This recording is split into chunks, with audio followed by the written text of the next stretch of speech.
Welcome to the Talkin VAWLS Network. My name is Boogie Bentley. We are 3 weeks into the college football season. Pretty dang good time to be a Tennessee fan. We're breaking records. Last week alone, we set some school records, most points scored in the modern era. We also most total yards ever in a game at the University of Tennessee. Nico's breaking passing records. We also play a little defense. We've not allowed a touchdown on the defensive side of the ball in the last 4 games. You got to go back to the 1930s. You understand me? The 1930s to find numbers like that. It's pretty impressive. And it's just an exciting time. The national media, all eyes on Nico, talking about the Heisman. 1 week, we're talking about the defense. We're ranked 6th in the AP poll. We're up inside the top 5 for the ESPN Power Rankings. Got a huge opportunity coming up on Saturday as we go out to Norman, Oklahoma to take on the Sooners. Ranked inside the top 15. Josh Heupel going back to Oklahoma for that first time. He talked about it with the media this week, said he's never even stepped foot on that opposing sideline inside that stadium. So a little added fuel to the fire for Josh Heupel. I think he's got a little chip on his shoulder. So there's a lot to be excited about. There's a lot to talk about. So you would think that would be the focus of Vol Twitter. Is that accurate? No, because it's 2024. It's the era of NIL. It's the era of revenue sharing. We're talking about the increase of ticket prices, and there are some strong opinions on this. What do you guys think? Brent Hubbs tweets out Tennessee adding a talent fee to 2025 season tickets to aid in expected arrival of revenue sharing. You can see the quote tweet there. They are nickel and diming us to death. Now, I get it. Sometimes money can be a touchy subject. A lot of people upset about this. How are you feeling when you see the headline come out, talent fee, 10% increase in ticket prices? You know, I understand as a guy that has a family of 5, if we want to go to a football game, we want to go to any event, we want to go to the movies. It's expensive. So you have to pick and choose where you spend your money. But look, it says it's called a talent fee for a reason. Again, it's 2024. It's the NIL era. Danny White was hired. He was brought in as the athletic director at Tennessee. And one of the biggest things he was known for, one of his biggest selling points, was the ability to fundraise, the ability to raise money. And that's what he's doing here with the increase to ticket prices. But again, if you've ever sat back when we're talking recruiting and just said, drop the bag, spend the money, go get this guy, this is part of it. Do you get to spend other people's money? That's part of my narrative. But again, I want you guys to talk about it in the chat. We're going to scroll through some of the responses to this tweet here. You can see 15% is not exactly nickel and diming, sir, but I'm here for it. Remember having to pay for Pruitt, Jones, and Dooley. And again, that's part of it too, right? You got to pay coaches' salaries. We got to pay buyouts. We got to pay for facility upgrades. We got to now pay for players. There's so much expense and so little money to go around. And so many times we like to spend other people's money, right? We like to point over at maybe the Haslam family, or we like to point over here at Food City, and we like to point at certain boosters and donors and say, well, just give more, just give more, just give more. And I get it. I get it. It's easy to do that. It's easy to get caught up in that. Here's another response. This is complete effing garbage. Pilot, Food City, here we go. Let's point at other people. Let's spend somebody else's money. Pilot, Food City, tons of insanely rich donors. SEC, ESPN, ABC, millions of dollars annually. High enough ticket prices as is. Concession prices insane. And I can go on, but let's just add another big orange screw to the folks. Here's another comment. They're making it so the average fan won't be able to afford games. Some of the price increase is natural because of increased demand, but come on. We already got a collective and pull in over $100 million a year. Don't break the average fan that's been ride or die.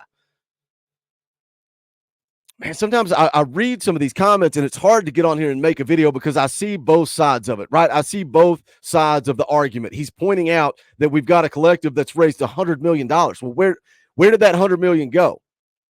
It's been spent. We got a quarterback that's got an alleged $8 million contract. We just went and got the number 1 offensive tackle in the country. Again, if you've ever sat back and said, drop the bag, but then you're going to complain about a 10% increase in ticket price, I don't get it.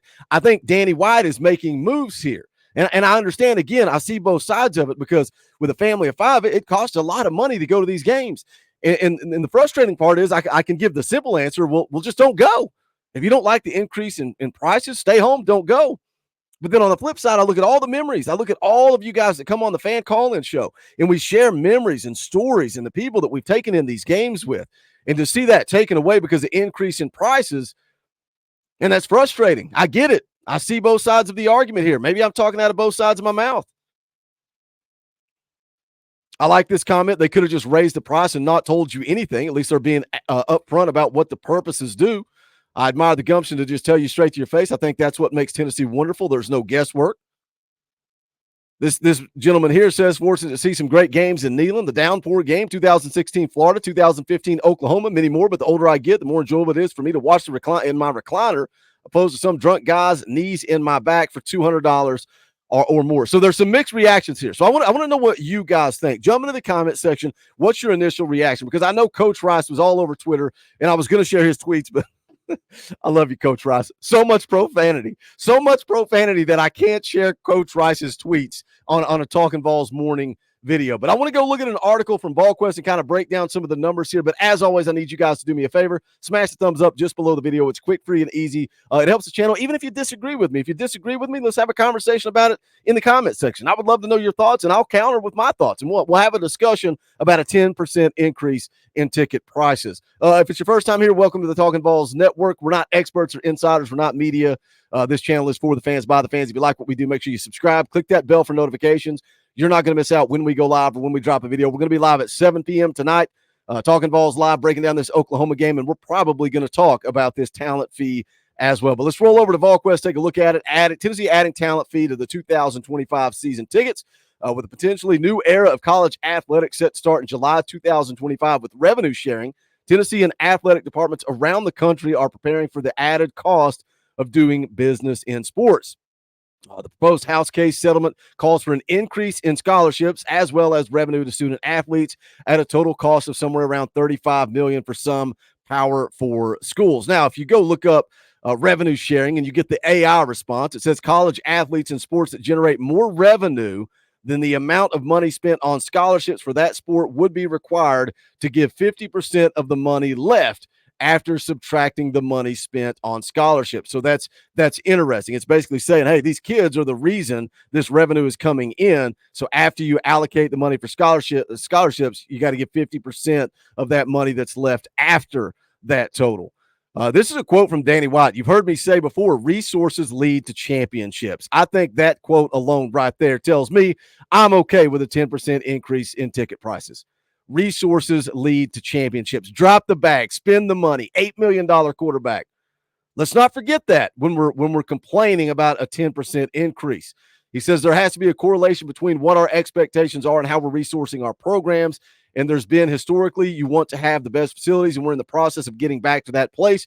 You need to have the best coaches. That costs money. You have the best student athlete experience. That costs money. There's a lot of things that we've done and will continue to do that are probably inefficient ways financially to create competitive advantages. Now with NIL and revenue share, there's a pretty efficient way to create competitive advantages, but it's obviously even more resource. Again, coaches, buyouts, paying Butch Jones, paying Derek Dooley. We got out of the Jeremy Pruitt situation, but stadium renovations, right? It's easy to point and say, let's spend that guy's money. We're currently in the middle of a $337 million renovation project to Neyland Stadium. Who's paying for that? In June of 2023, the UT Board of Trustees approved a renovation budget of $95.8 million for Lindsey Nelson Stadium. Who's paying for that? And I get it. How much is the Pilot deal worth? You know, Pilot logo on the stadium or in the stadium. Food City deal pays $20 million for 10 years for Thompson Bowling Arena. And that's marketing and advertising versus straight donations. I get it. There's a difference there, but there is a lot of money being spent in college sports. That's why I like the quote from Danny White. I like it. You've heard me say before, resources lead to championships. Roll on down here. Here's another quote. I mean, it's always going to continue to get more expensive. Everything does. I think that's a fair statement. Yeah, it costs a lot to take a family of 4, family of 5 to a football game inside Neyland Stadium. It also costs a lot of money to take them to Olive Garden to eat dinner. Also costs a lot of money to take them to the movies. He said that's the correlation between competitiveness and resources even tighter than it ever was before, which makes me feel great to be at the University of Tennessee with our fan base. I think we're up to 6 right now in operating budget from somewhere around 30 a few years ago, and I think we can shoot all the way to the top. We got the best fans in the country. He says we need to be more proactive as an industry and accept the realities of where we are and come up with some rational, just common sense plans and guardrails around all things NIL, revenue sharing, whatever you want to call it. He says these kids deserve a piece of the pie, some of the resources they always have. It's great getting that they're getting that now, but we have way too many people nationally with their head in the sand and trying to find an old set of beliefs that's just not relevant anymore. So I'm impressed with how we as an industry handled the last year. Maybe we can do better this coming year in getting closer to what I'd call modernized, actually organized format for the future of college sports. The bottom line is, man, they rolled out NIL way too fast. It was the Wild West. There was no restrictions. And now we're moving into revenue sharing and trying to figure out how that works. Is there going to be a salary cap? What's going to happen to collectives? Are collectives going to be involved if you're paying money straight from the school? I think Spire Sports Group is just going to merge right in here with the University of Tennessee and continue to do what they do. Look, I know it's a lot to unpack, and I know there's a lot of people that are frustrated. And again, I understand both sides of the story, but for me, I think a 10% increase in ticket price is worth it because that's the cost of success. It costs money to win in college football now. And look, we bragged about it, right? We roll out NIL. We say, oh, we got deep pockets at Tennessee. Do we have deep pockets, or does somebody over there have deep pockets? Does somebody over there have deep pockets? And when I say we, I'm talking about myself too, because I'm right there with you guys with a family of 5 trying to figure out how in the world can I afford to go take in a college football game, or how can I take them to the movies or wherever. Lot to unpack. Jump into the comments section. Let's get into it. As always, do me a favor, smash that thumbs up on the way out the door. You can go check out the official merchandise of the Talkin VAWLS Network at bonfire.com/store/Talkin VAWLS. Also, shout out to the members of the channel. This channel does not exist without the members. So if you like what we do, the content, the videos, the live streams, think about hitting that join button. Just $1 a month. We're grateful for all of you that support us and keep the lights on around here and allow us to do what we do. But that is going to do it for this one. This is the Talkin VAWLS Network. My name's Boogie Bentley. Go Big Orange.